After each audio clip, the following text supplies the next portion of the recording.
Hi guys, it's Dan from 1VIGOR. This is your Hyrox athlete briefing. We want to make this exactly like it would be in a proper Hyrox sanctioned event, so you can test yourself with real race conditions.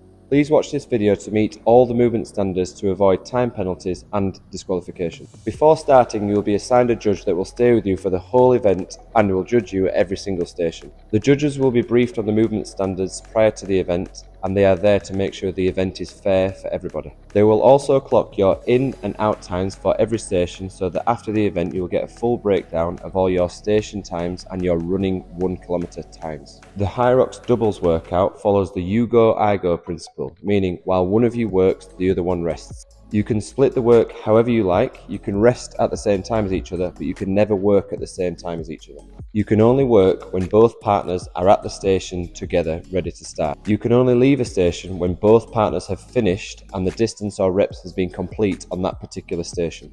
All the stations are completed inside the gym as shown on this floor plan here.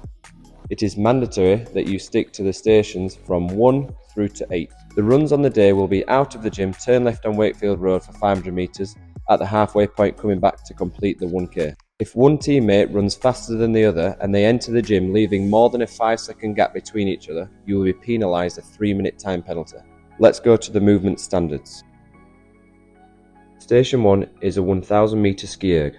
The monitor will be reset by the judge. You can only change the damper setting once. The doubles partner must stay directly behind the ski erg while resting. Raise your arm when the distance is completed. Station 2 is 50 metre sled push broken into 5 by 10 metres. Prior to starting, both athlete and sled must be behind the line.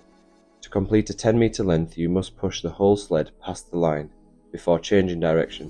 While resting and your partner is working, you have to remain behind them at all times. The weights for the sled push are doubles men and mixed 152 kg, women's doubles 102 kg. Station 3 is 50 metres sled pull broken into 5 sets of 10 metres. You have a 1.8 metre length box if you want to step back whilst pulling the sled. You must stay in this box at all times. You must remain standing at all times. The sled has to pass the 10 metre line before going to the opposite side to start the next length. When resting, you must stay behind your partner at all times and you cannot touch the rope whilst your partner is working. The weights for the sled pull are 103 kg for the doubles men and mixed, 78 kg for the women's doubles. Station 4 is 80 metre burpee broad jumps broken into 8 sets of 10 metre lengths.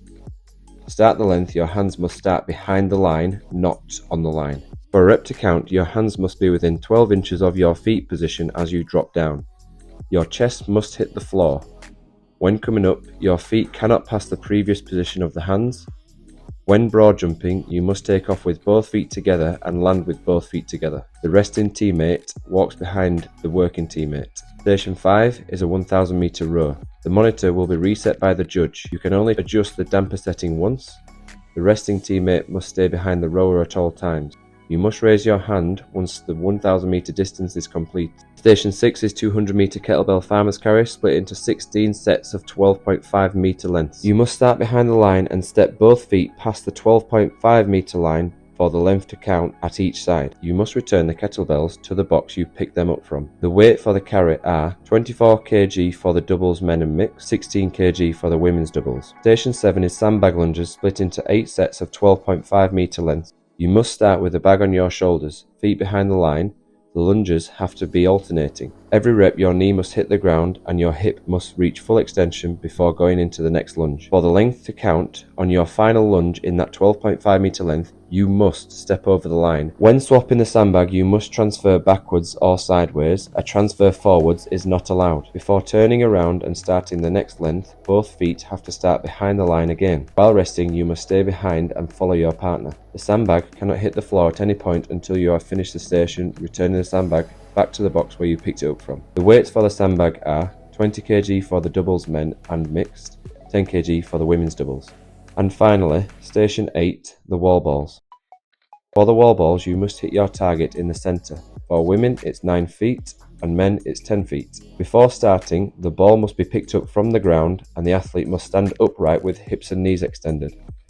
For the rep to count, your hips must drop lower than your knees before squatting up, throwing the ball with both hands to your target. The resting teammate has to stay opposite the working partner at the other side of the target. When transferring, the ball must hit the ground. You cannot pass the ball to your teammate or catch it in the air before it drops. The weight and reps for the wall balls are 6 kg at 100 reps for the doubles men and mixed, 4 kg at 75 reps for the women's doubles. That's it. Good luck and enjoy it. We'll see you soon at 1VIGOR Hyrox.